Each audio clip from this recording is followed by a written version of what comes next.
Wonderful. We're not using this. I think we have started.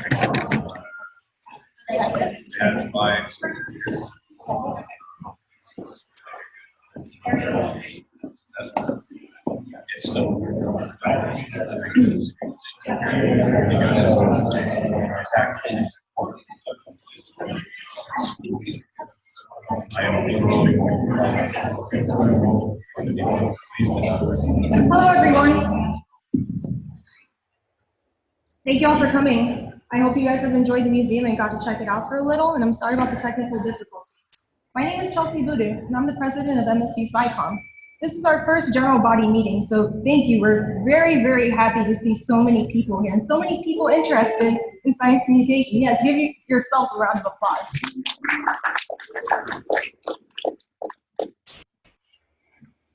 So my name is Chelsea Voodoo, as I said, and I'm the president of this organization. I came across science communication from a conference called CommSciCon, and that was recent last year, where I met Dr. John Besley, which you'll learn more about him later. But you myself and yourselves as well went to this meeting, and we learned about science communication, and we realized that science communication isn't that well known here at MSU.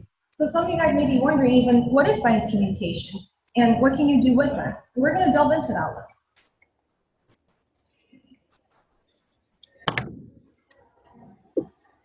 Sorry, guys. So as I said, my name is Chelsea Voodoo. Who is this? Hey everyone, I'm Evran. I'm the vice president of the org. We'll just go down the line and introduce ourselves. Hey everyone, my name is Daniel Fuentes. I'm a second year physics doctorate student and I'm the treasurer for this organization. Hi, I'm Victoria Tamajan. I'm a second year PhD student in biomedical engineering and I am the secretary. Hi everyone, I'm Evran Ural and I am the social media chair in the lab. Hi everybody, I'm Kylie Smith. I'm a first year PhD in biomedical engineering and I'm the programs chair for the organization. Hi, my name is Elisa Houston. I am also a first year PhD student in biomedical engineering and I am the science art team chair.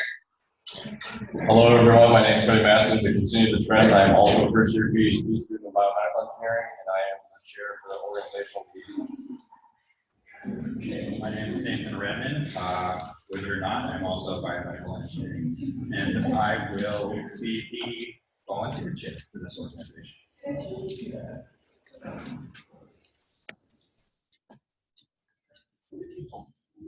So very quickly, I'm going to talk about ways to get involved with the organization. First off, make sure you're on our email list. If you've signed in already, then you will be added to the email list. This is how we're going to keep you aware of any upcoming events or special things that we notice that we think might appeal to all of you.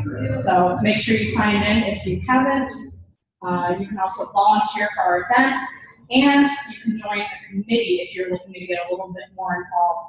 Our committee chairs will introduce themselves, and I have sign-up sheets over there that I'm going to bring out here after the meeting.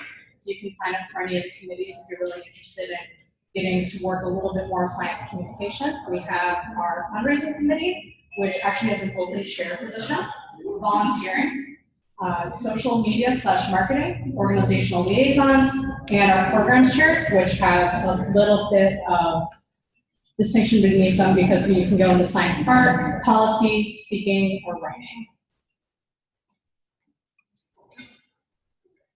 Okay. And some things to know, first off, we're planning on having monthly meetings and monthly workshops. So, as Victoria mentioned, we're having those monthly meetings and workshops. In order to be a member of this organization, we're asking that our members pay an annual due of $15. That $15 gets you into the different workshops that you can attend that are going to be based on different things such as science policy, how to get a job in science communication. And then you'll also have the opportunity to possibly receive conference assistance, such as travel assistance, for different workshops that the AAAS may offer as well. So the Venmo is at MSU SciComm. I will be here all night if you have any questions about more funding and all of that. That's all. Thank you.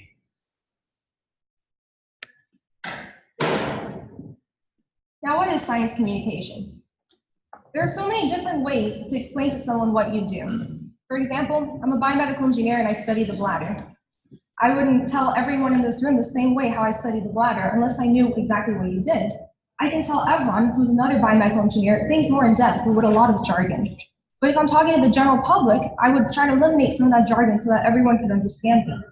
I can do this through speaking, like right now. I can write it, for example, in a paper, send in a poster.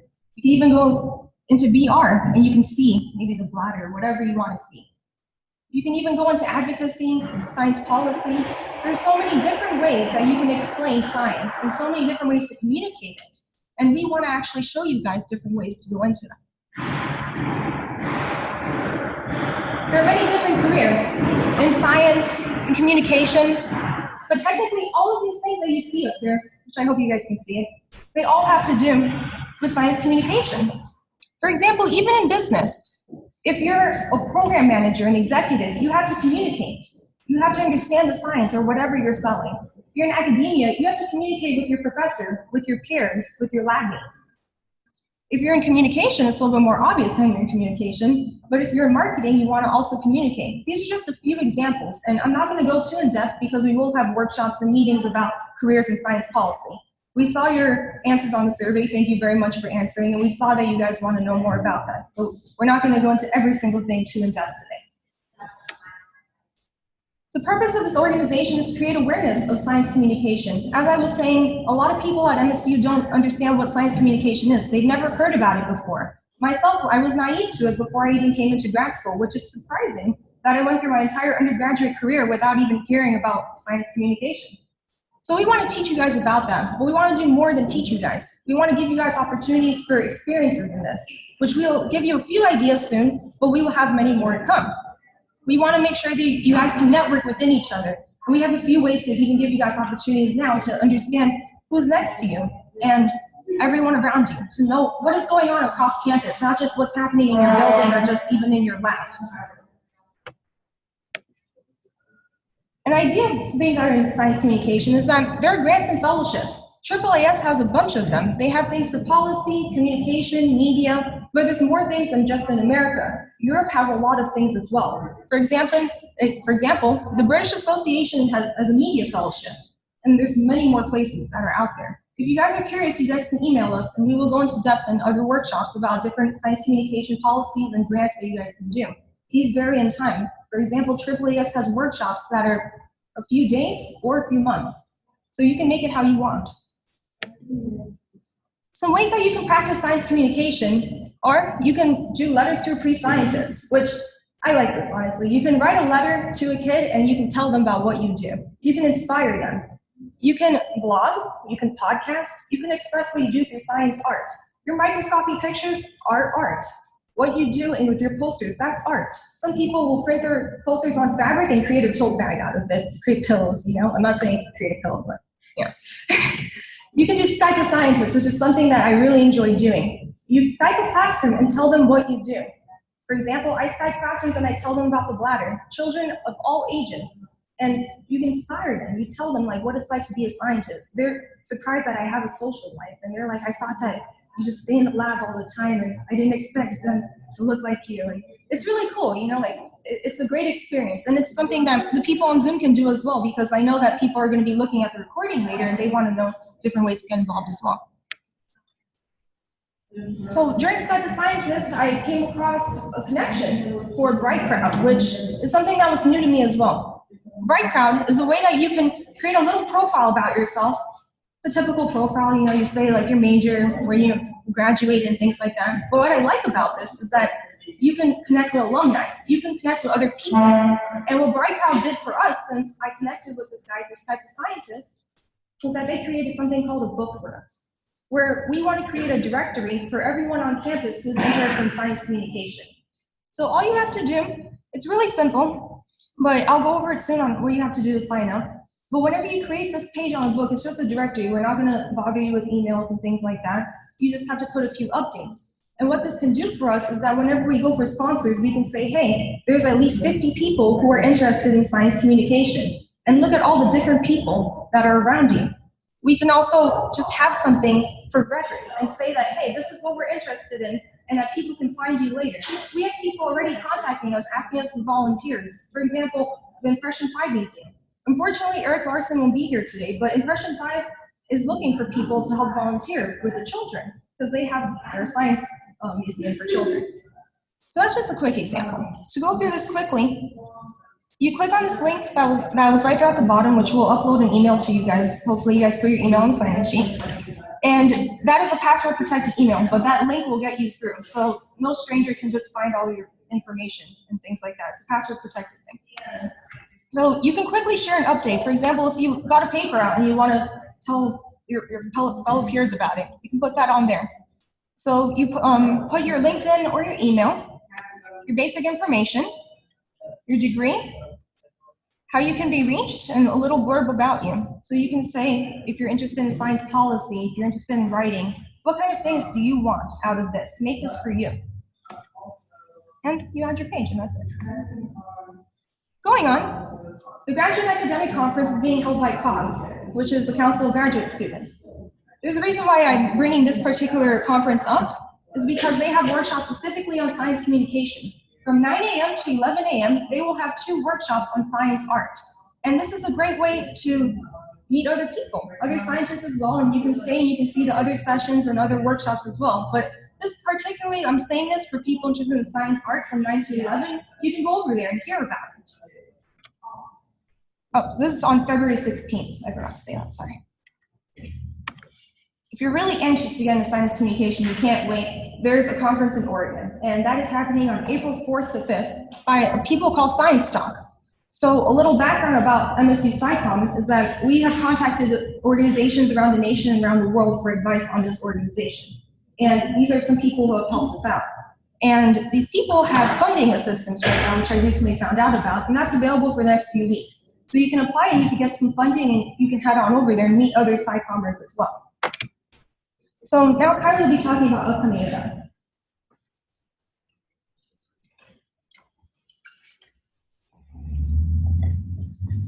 Hi, everybody. Thanks for coming.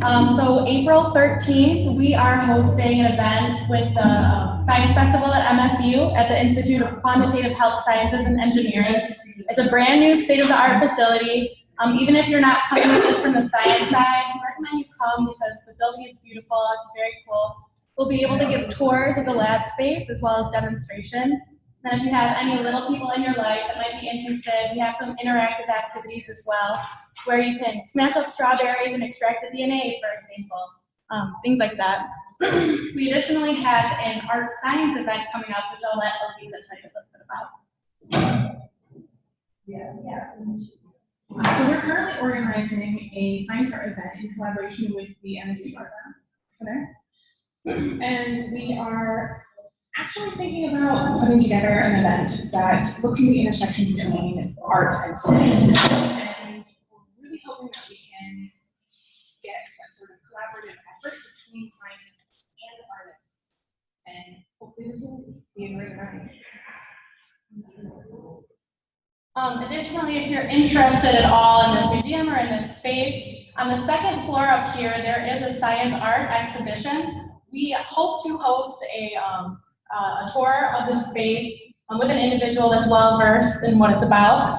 Save the date if you're interested in that. We're waiting on final confirmation, but we hope to do it on January 30th, so the end of this month. But we'll send more information.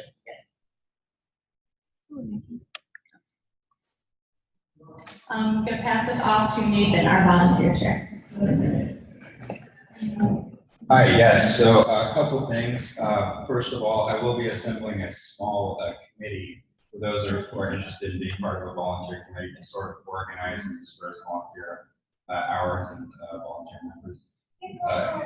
Yes, get involved. You can put it on your CV, it looks great. It would help us out tremendously. You can just sort of get organized. If you're interested, contact me through the email list or through the Bright account, or just talk to me after this. But again, the Science Festival on the 13th, it is to demonstrate certain cutting-edge, sort of cool science modalities and techniques and technologies, as well as some kid-friendly type activities. We will need volunteers for that on the order of about 20. So if you're interested in getting volunteer hours, say I volunteered at so-and-so and I propagated the dissemination of science. It's great, just come talk to me and we'll get involved. If you want to volunteer, there are several ways to do it. You can look at, for example, links like this, engineering overseas stacking future engineer. And you know, you can get kind of started that way.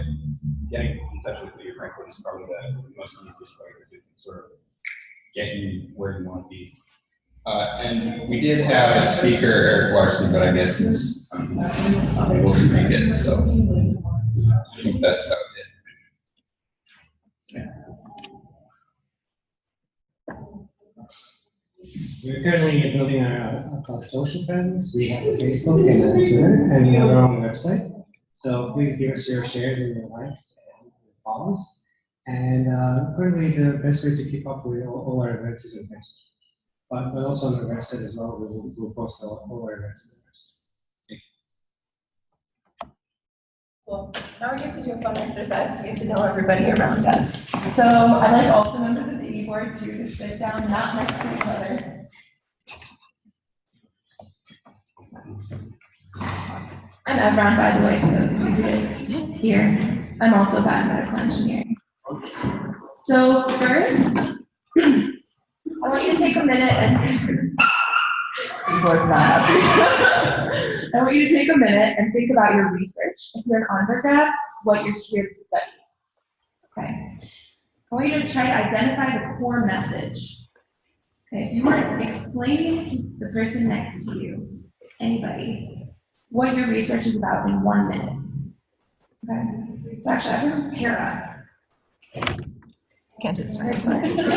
Or behind you.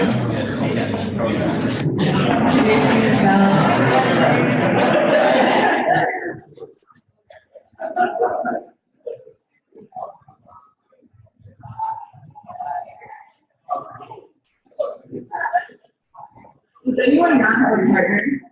Okay, there's no shade.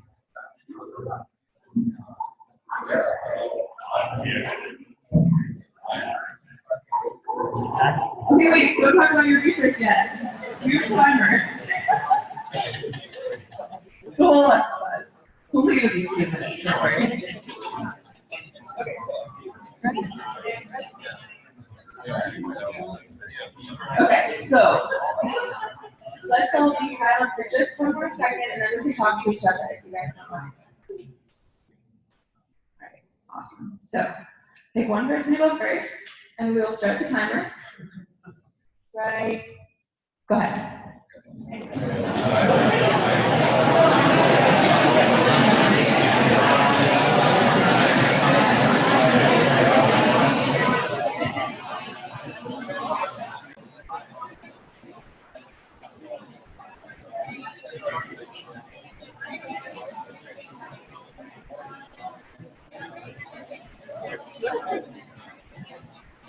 My name is Evran Ural, and I'm researching here at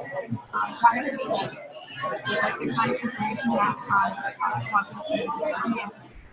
I'm specifically focused on mental health disorders on cognitive elective person. And it's thought that bacteria actually use glycopolysaccharide, which is a sugar and a lipid complex that includes immune cells and that causes excessive growth. It also increases excessive factors that cause cancer, increases potential mutagenesis. And cut. Good job. It's okay if you failed. You're all great. Okay, person number 2. Go.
Two, one, and cut.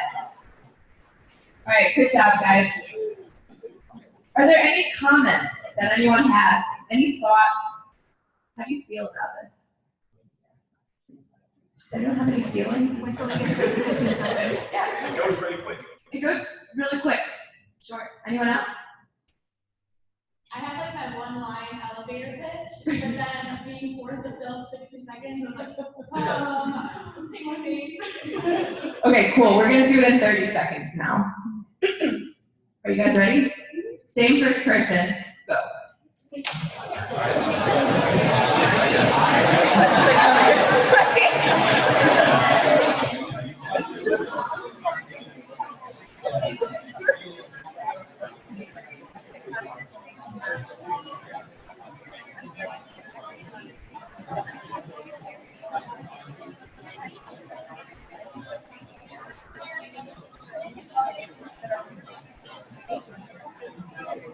Three, two, one, and cut.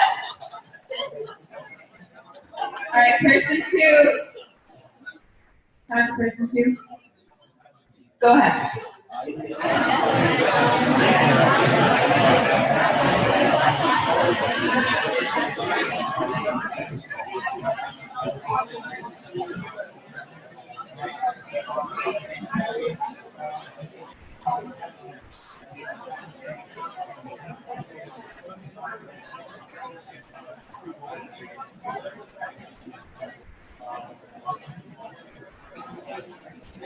Five, two, one, and cut. Cut it. All right. Any comments on that one? I feel like I'm getting longer. Yeah. I'm adding more. You're remembering more, right? Yeah. Who likes the 1 minute better and who likes the 30 seconds better? Who liked the 1 minute better? Who liked the 30 second better? Okay. Now let's do it in 15. Ready? Go.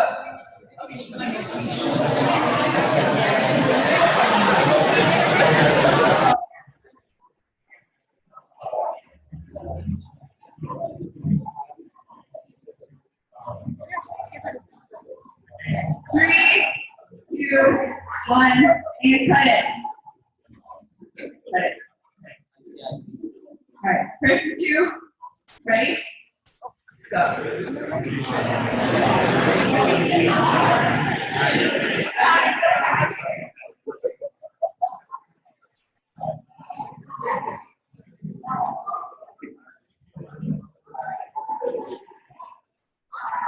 3, 2, 1, stop.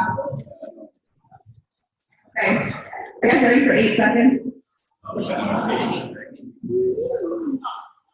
I'll just count this one. All right, person number 1, and go.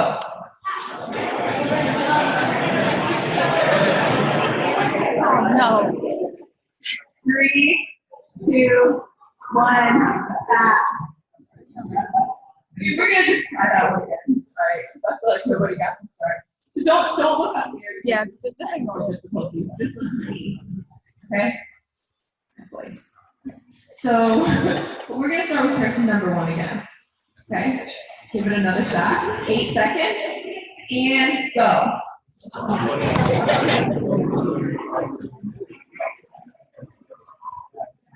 3, 1, and time. Time. Person number 2. Ready? And go.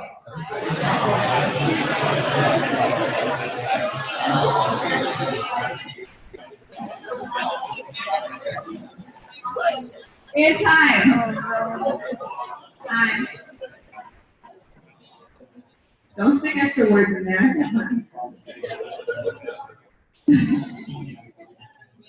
All right, how do you guys feel about that?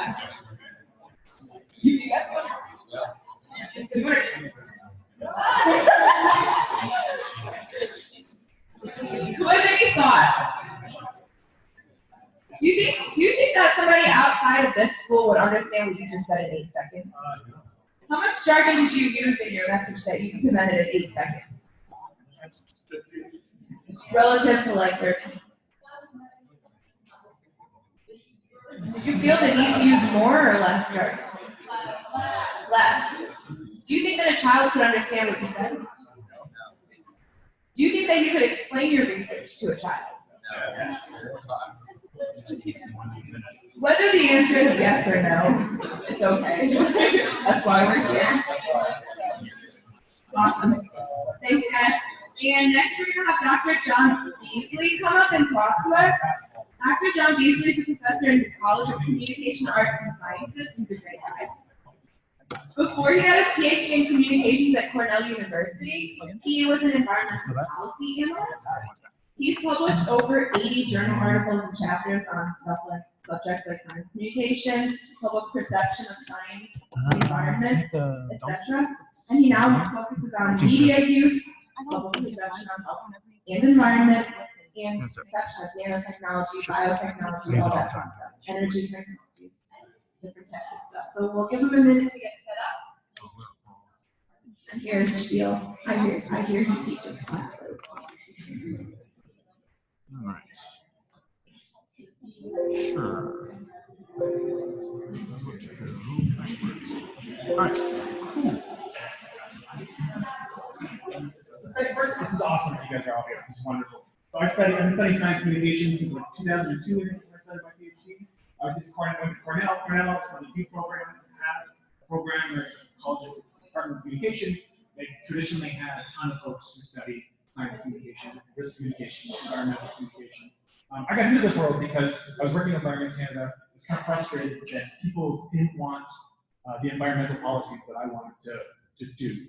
That I thought as an environmental policy analyst, someone who had a master's degree in policy that I thought we should do, nobody wanted. Nobody was demanding it. And so I wanted to figure out what was going on. Turns out that if you want to study environmental policy, it's important to be in an administration that's paying for environmental research. And it was 2002, there wasn't a lot of environmental research. And so I ended up studying science communication in general, which actually turned out to be really great. And so I've been able to study that for years. And as you mentioned, I got to study science in general. One of my jobs every 2 years is I write a report for the National Science Board on public opinion about science all around the world, in the US and around the world.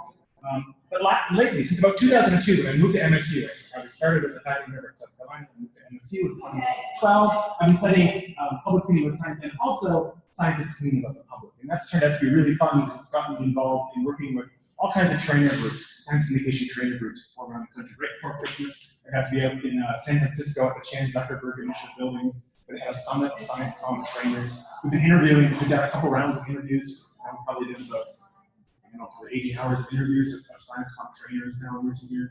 So we've had lots of fun doing this. So I'm going to give you a really quick version. I do a longer version of this talk, like a 2-hour version of this talk. This is like a 15-minute version of a talk that I sometimes give. And well, it's not really, I'll try not to make it too talky, but see what I'm doing. So I just want to get, so you guys are getting started, and that's super cool, and I'm really excited that this is happening at MSU.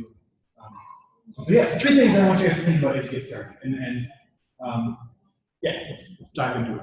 So first, this isn't one of the things, but I want to start by saying, I think we can all generally agree that jargon is bad, that speaking clearly is good, that clarity is good. But I'm going to argue, and that's fine, you guys should definitely practice that, do all kinds of practice around that, getting good at that. That's sort of your basic skill, that's like learning to walk. But that's not what science communication is. That's like the bare minimum, that's being a human being. That's, you should be able to do this. And so I'm going to argue that's not, so we have a big building, we have one of the largest colleges of communication in the world, one of the best, one of the earliest. We have a few folks here. That's not what people in our building study. It's not what we do. And there's lots of good books if you want to learn some of the sort of tactical, what I call practical level skills. It's important, you have to have them, but they're not what makes good science communication. When I talk about strategic science communication. And so in fact, when we think about science communication, what I like is to start people, and this is actually the first question that ever working with a communication person is strongly encouraged. The first thing they should ask you is, what do you want to happen?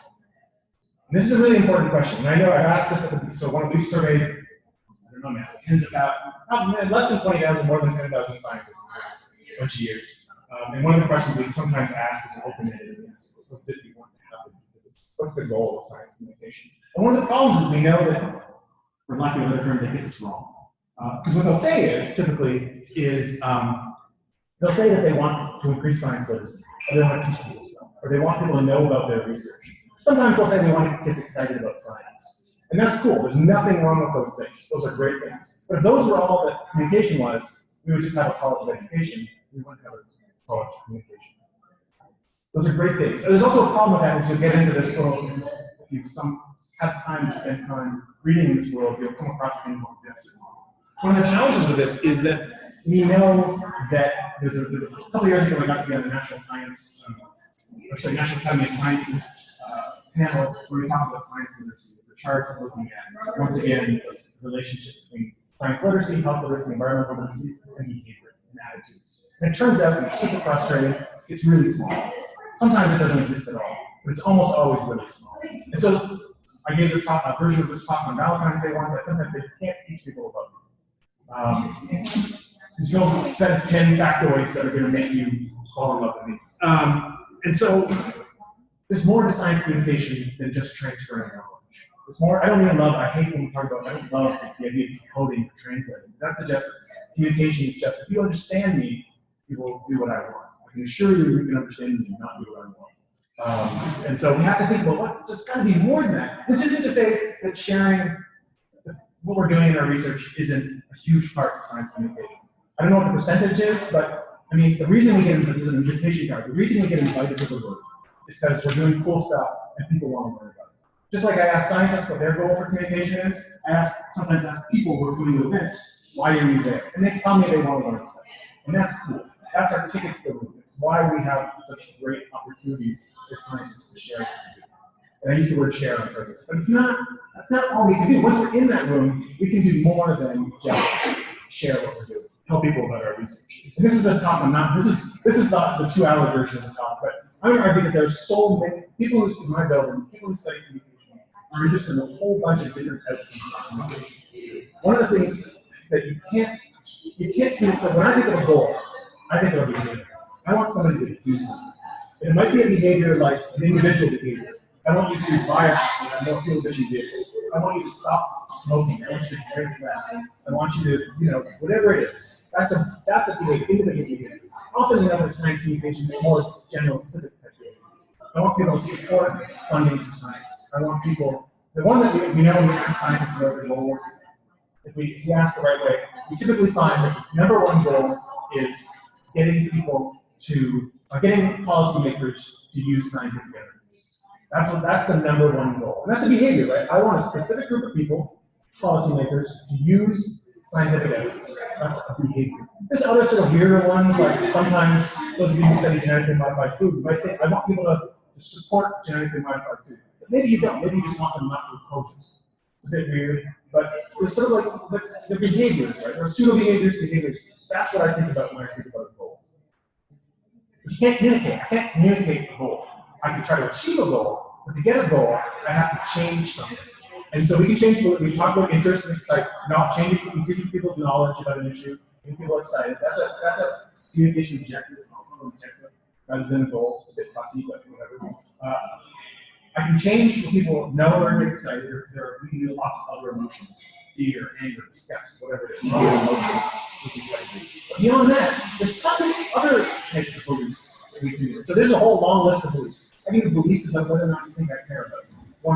I can communicate in ways that make you think that I'm more or less honest. I can communicate in ways that think I'm more or less willing to listen to you. I can communicate in ways that make you think that I'm similar to you, share your identity. I can communicate in ways that makes you think that I'm more confident. I can increase the knowledge of risks and benefits, norms, ethics, all kinds of fun things. Bigger picture, I can frame the whole thing. How do you think about it? Frame the context. This is the long one. This is the long one. I love doing this talk and we go through. But I want to do one thing just to emphasize why objectives are so. Focusing in on objectives is so important in communication. So let's say that our objective is, I want you to perceive that I care about you. Well, so that's, you have an objective now. Our goal, so we know that sort of, people perceive that you're more likely to listen to you, they're more likely to do the kind of things you want to do. So that's our objective. We're going to say that I want to put some portion of I have 60 minutes, I want to put it, I don't have to say it, but if I have 60 minutes, I have some portion of that, I've prioritized making you believe that I care about you. Now we can start thinking about tactics. So what could I do? If that was my objective, make sure, at least partly make you think that I care about you. And then the ethics of this is you can't do this, it's not true, you can't lie. But if it's true, and you really do care about people, what are things that you can do to increase, when I think about this, increase the odds that people will perceive that you care about them? What can we do at the practical level? Ask them questions. So yeah, you can absolutely ask them questions, right? So I would actually also, I would argue that communicates a willingness to listen, but it kind of plus there's theoretical reasons why I separate them, but yeah, absolutely. You ask people about themselves, that suggests that maybe you care about those people. What else can I do? So I would also talk about the shared values. So what does that look like? If I focus on shared values, what is that in a tactical sense? What does that look like? Oh, come on, somebody can do it. I know you can do it. Now, if you wanted to make me believe that I was similar to you, what would you do? What's one thing we have in common? You know, right now we have in common. Yes, I wasn't going to do that. I don't suggest that you do that, we'll throw down. We're both at MSU, we're both, you know, something we're both interested in SciComm, there's something we can talk about. You can say that, like, hey, if you saw me, like, hey, I saw you at the thing, and you were interested in SciComm. Really interesting, right? So there's things you can talk about. The easiest one is kids, right? If you're giving a talk like, I have kids, I have pets, people talk about that all the time. It's a shared, that's actually, I would think that as a shared values kind of thing. So I want to stay on the warmth though. I want to convince you. I gave this talk once to some Department of Environmental Quality folks, and the guy said, give people hugs. No, we're not doing that.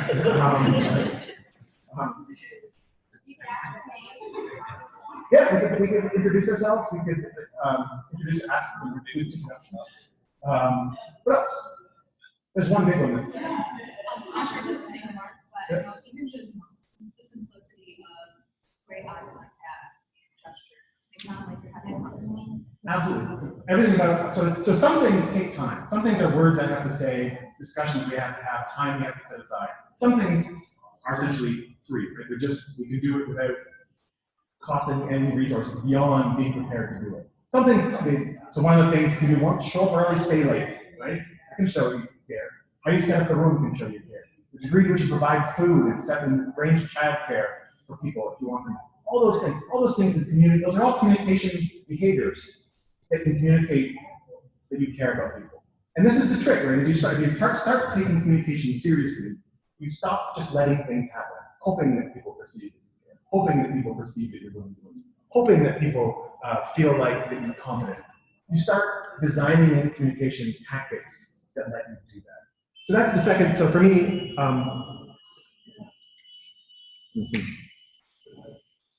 so that's to me that's a second. We'll get to the second one. So there are some things that communicate that you don't care about people. I would argue. So this is, I can't emphasize this enough. It's a bit, and maybe you disagree, and we can talk about that later. I'm really worried that a lot of things we do in science communication polarizes and pushes people apart. Right? So calling people a denier, calling people a quack, saying people don't believe in God or morals. I don't know that that's good for science.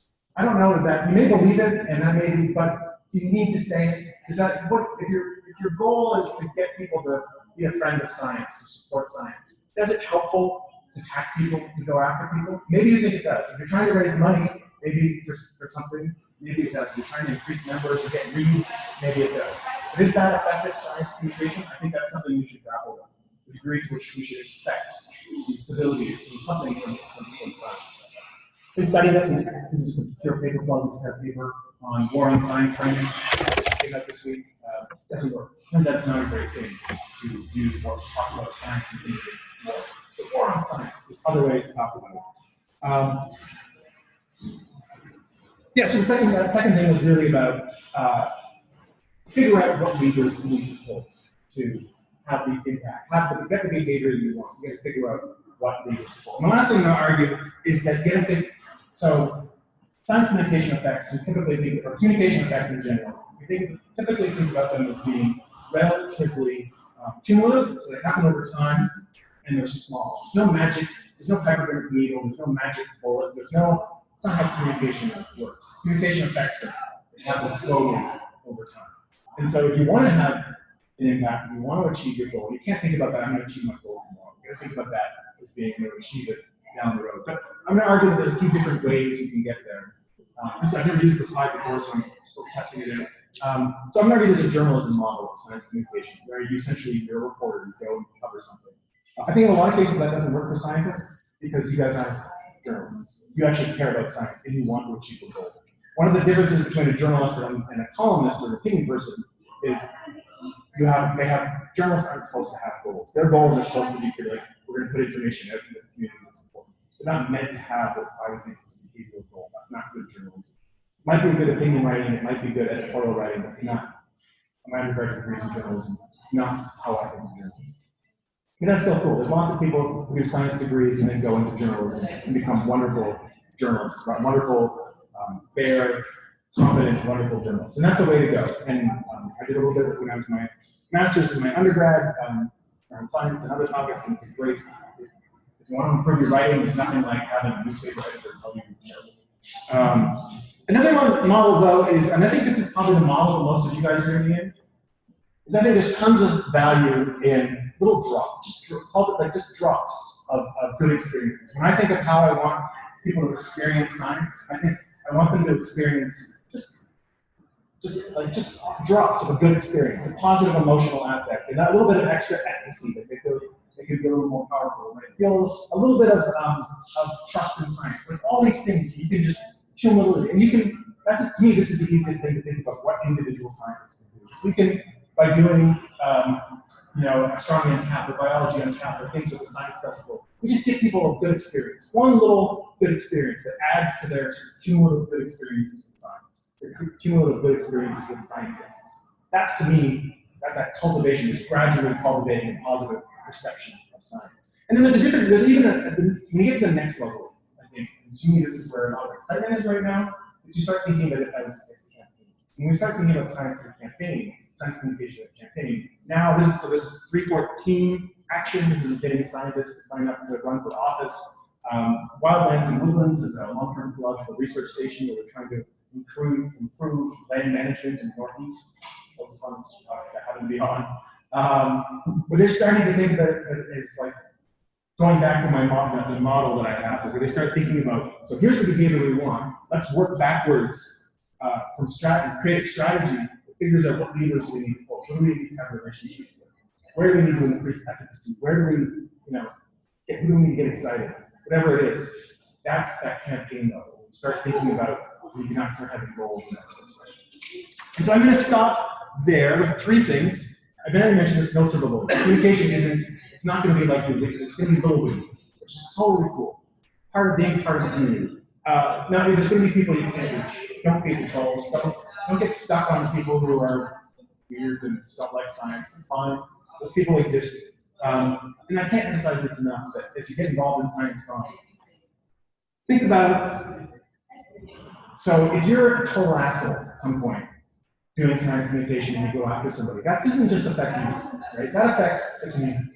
That affects, if you, so I was talking to this relatively prominent guy who did science comm. His idea was that he wasn't a scientist, he was science adjacent. And he thought that he could be the attack dog for science. He could go after the people who were saying stupid science things. And it was okay for him because he wasn't a scientist. I don't think that's true. I think as a community of people who are interested in and want to advance science, we kind of owe each other some sort of consideration of, it's like you're a politician and one member of your party is out just saying wacky stuff. You kick them out of the party, right? And this is, we can't kick you out of science, but I think as a social norm, we need to think about what do we owe each other in terms of how do we want people to perceive science overall. And I have lots of great funders. This is an exciting time to be in science comm. These are all foundations and government people who are paying for people to do research and do practice in science. And I'll stop there. Thank you so much for letting me chat with you.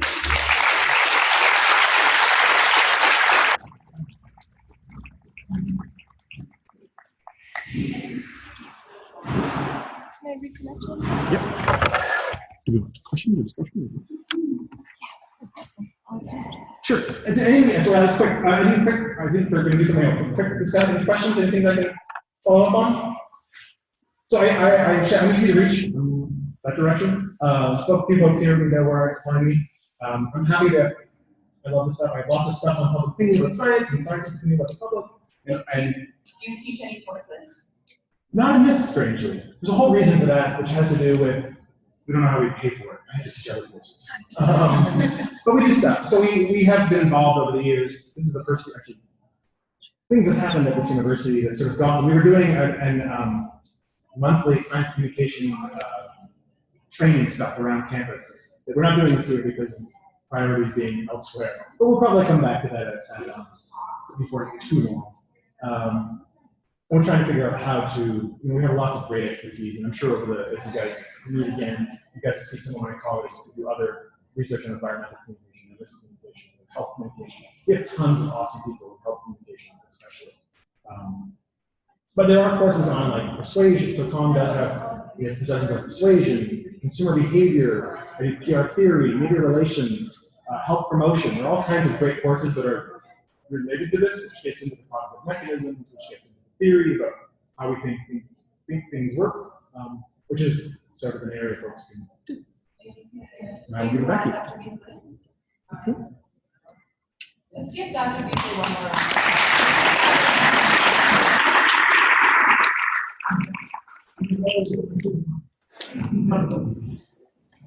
Thank you again, everyone, for taking the time out of your evening in the middle of the week. So we will be trying to meet around this time on Wednesdays. We will keep you guys updated on many events through our social media pages.